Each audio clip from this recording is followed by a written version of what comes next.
आपकी जिंदगी में इस तरह के हमलों से मुकाबला करने की क्षमता बहुत बहुत ज्यादा बढ़ जाएगी। आपको पानी का बहुत ज्यादा ख्याल रखना चाहिए क्योंकि ये आप में 72% है। अगर आप ऐसा करते हैं तो आप देखेंगे कि आपकी आधी हेल्थ प्रॉब्लम्स कम से कम 50% 6 हफ्तों में दूर हो जाएंगी।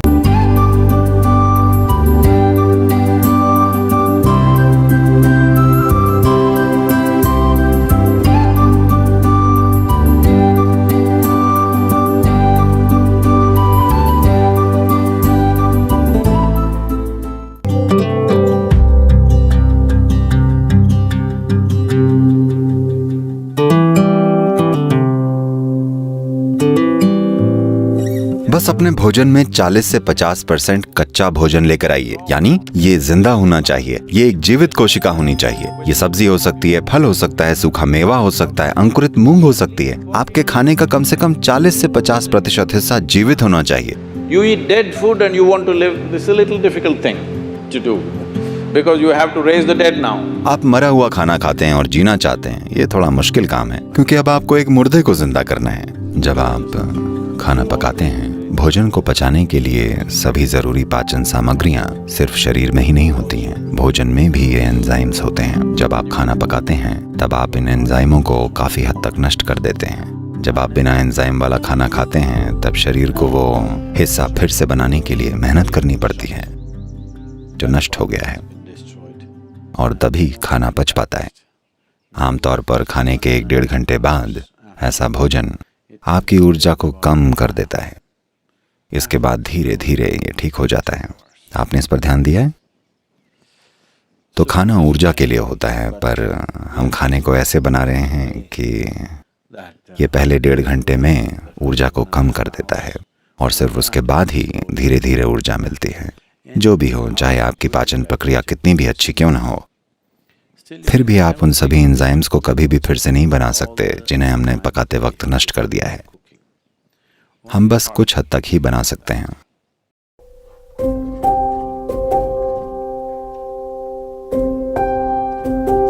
एक सरल काम ये हो सकता है कि आप बस नहा लें।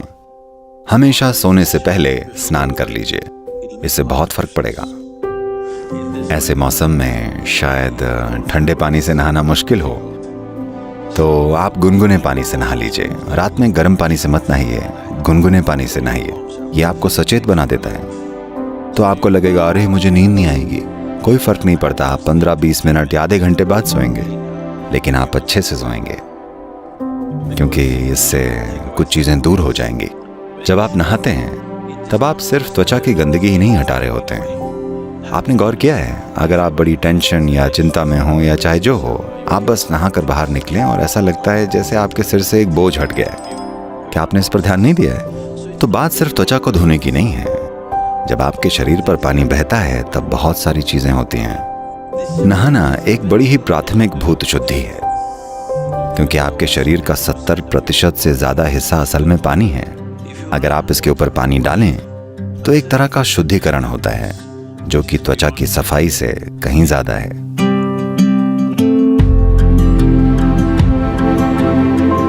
आपको पानी का बहुत ध्यान रखना चाहिए क्योंकि ये 72% है और इसमें जबरदस्त याददाश्त है।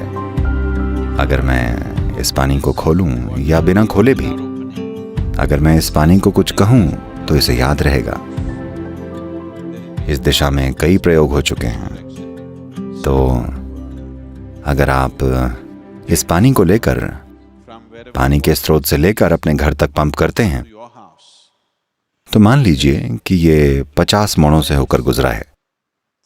जबरदस्ती बलपूर्वक पंप किया गया है, जो कि आजकल किया ही जाता है, और आप 12वीं मंजिल पर रहते हैं, इसलिए और ऊपर की ओर पंप किया गया है। Now they are saying if it goes through 50 bends, about 60% of the water has turned poisonous. अब वो कह रहे हैं कि अगर पानी 50 मोड़ों से गुजरता है तो करीब 60% पानी जहरीला हो जाता है। अगर आप नल से बाहर आते ही तुरंत इसे पी लें तो ये आपके सिस्टम में जहर का काम करेगा। अगर आप इसे लेकर कुछ समय के लिए रख लें तो ये फिर अपने आप पहले जैसा हो जाएगा, क्योंकि ये जहर रासायनिक नहीं है, ये अणुओं के स्तर पर है। अणुओं के स्तर पर बदलाव हुए हैं, कोई रासायनिक बदलाव नहीं हो रहा है। इसीलिए हमारी परंपरा में आपकी दादी आपसे हमेशा कहती थी, आपको हमेशा पानी भर कर रखना चाहिए। इसको रात भर घर में अच्छे से साफ किए हुए बर्तन में रखना चाहिए। उस पर विभूति और कुमकुम लगानी चाहिए। एक फूल होना चाहिए, हाँ या ना?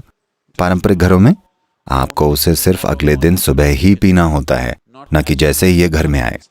आप इसे नहीं पीते क्योंकि इसमें हर तरह की यादें होती हैं। बहुत ही ज्यादा पारंपरिक घरों में लोग हर रोज पानी के बर्तन की पूजा करते हैं। Yes?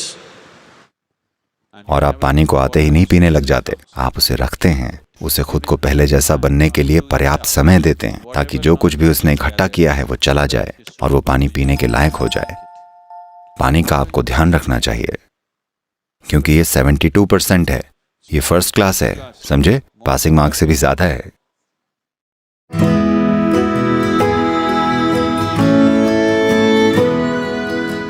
खाली पेट और भूख दो अलग अलग चीजें हैं। भूख यानी आपकी ऊर्जा का स्तर गिरना शुरू हो गया है, लेकिन पेट खाली होना अच्छी बात है। योग विज्ञान में आज आधुनिक विज्ञान भी इससे सहमत है, लेकिन जो हम अपने अनुभव से जानते हैं, आप वहां तक पहुंचने के लिए अरबों डॉलर खर्च करेंगे, क्योंकि रिसर्च का मतलब बस यही है कि कितने मिलियन डॉलर। रिसर्च ऐसे ही होती है। आपका शरीर और आपका दिमाग सबसे अच्छा काम तभी करते हैं जब आपका पेट खाली हो। इसलिए हम हमेशा ये पक्का करते हैं कि हम कुछ इस तरह से खाएं कि हम जितना भी खाएं, हमारा पेट हमेशा ज्यादा से ज्यादा 2 से 2.5 घंटे में खाली हो जाए। इसलिए हम हमेशा भूखे सोते हैं। लोग सोचते हैं वो सो नहीं पाएंगे, वो सो सकते हैं। तो योग में कम से कम 8 घंटे रुकने की सलाह दी जाती है। एक भोजन और अगले भोजन के बीच 8 घंटे का अंतर होना चाहिए। अगर आप ऐसा करते हैं तो आप देखेंगे कि आपकी आधी हेल्थ प्रॉब्लम्स, चाहे आपको जो भी हेल्थ से जुड़ी प्रॉब्लम्स हैं, कम से कम 50% 6 हफ्ते में दूर हो जाएंगी।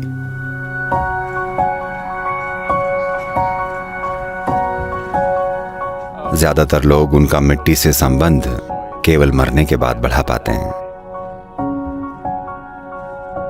लेकिन ये बहुत जरूरी है कि आप जीते जी मिट्टी के साथ संबंध विकसित करें। मैं तो कहूंगा कि खासकर अब जबकि ये वायरस फैला हुआ है।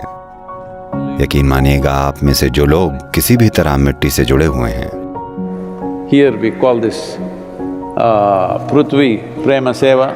That means getting involved with the soil in a very loving manner. हम यहाँ इसे पृथ्वी प्रेम सेवा कहते हैं, यानी कि मिट्टी से बड़े प्यार से जुड़ना। इससे आपके जीने की क्षमता, आपकी जिंदगी में इस तरह के हमलों से मुकाबला करने की आपकी क्षमता बहुत बहुत ज्यादा बढ़ जाएगी। खाली जिंदा रहना काफी नहीं है, जरूरी है कि आप मजबूती से जिएं।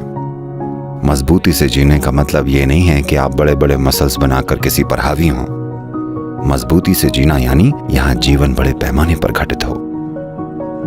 इसके लिए आपको एक ऐसा शरीर चाहिए जो पूरी धरती को अपना ही एक हिस्सा माने, जो कि ये है। तो ये बहुत जरूरी है कि आप ऐसा करें। आप सभी जो यहाँ ईशा योग केंद्र में हैं, हम आपके लिए कुछ प्रक्रियाएं स्थापित करेंगे ताकि कम से कम 3 दिन में एक बार आप सभी के हाथ और पैर मिट्टी में हों। बहुत जरूरी है। और आप लोग जहां भी हैं, अगर आपके पास एक छोटा सा बगीचा है या आप वॉलंटियर बनकर किसी और के बगीचे में काम कीजिए, यकीन मानिए, हाँ, उन्हें मुफ्त का मजदूर मिलेगा, लेकिन ये मत सोचिएगा कि उन्हें ज्यादा फायदा है। आप बहुत ज्यादा फायदे में हैं, क्योंकि अगर आप मिट्टी से जुड़े होंगे तो आप पर इसका जबरदस्त असर होगा। आपके भौतिक शरीर के काम करने का तरीका बदल जाएगा। अपने हाथ मिट्टी में डालिए, ये बहुत महत्वपूर्ण है। नहीं तो आप में से जो लोग बहुत ज्यादा ही अमीर हैं पर काम करते हुए दिखना नहीं चाहते, क्योंकि इससे आपकी अमीरी की इमेज बिगड़ जाएगी, आप मिट्टी से स्नान कर सकते हैं। हाँ, ये भी एक तरीका है।